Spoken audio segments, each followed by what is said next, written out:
India has said it has registered a strong protest with China over the arbitrary detention of an Indian citizen at Shanghai airport, adding that such incidents are most unhelpful in supporting efforts to rebuild ties. Well, the issue pertains to the detention of Prema Wangjom Thongdok from Arunachal Pradesh. She had been flying from the UK to Japan via Shanghai in China, where she was detained. Chinese airport authorities held her for 18 hours. She says they kept telling her that her visa was invalid because China claims the Indian state of Arunachal Pradesh as a part of its own territory. The Chinese Foreign Ministry repeated this false claim during its daily briefing, prompting the sharp response from India.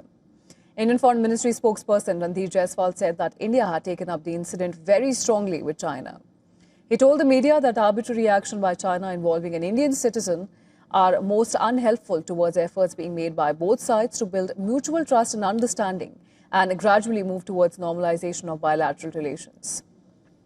Jaiswal said earlier that Chinese actions were in violation of several conventions governing international air travel. Over the years, Beijing has falsely claimed that Arunachal Pradesh, which it calls Zagnan, is Chinese property. Chinese territory, of course, and New Delhi has repeatedly rejected it, emphasizing that Arunachal Pradesh is an integral and inalienable part of India, and no amount of falsehood from Beijing will change the ground reality. The passenger, Prema Wangjom Thongdok, spoke to WION's Assistant Editor for Foreign Affairs, Siddhant Sibbal, and while narrating her ordeal, she said a Chinese immigration official singled her out when she was in the immigration queue. She was taken to the desk where passports were checked manually, and pointing to an Indian passport, the immigration official claimed that Arunachal Pradesh is Chinese territory. Later, a second immigration official suggested her to get a Chinese passport instead.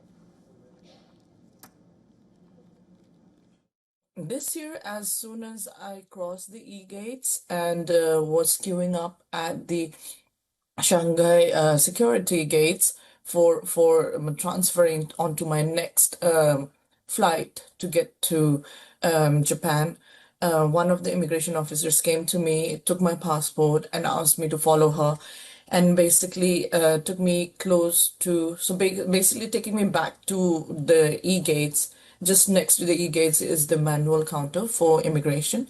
And she went on to say, look at my passport and point at Arunachal and say, Arunachal, not part of India, part of China.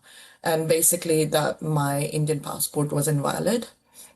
Obviously a very confusing moment at that time because I have always used my Indian passport everywhere else.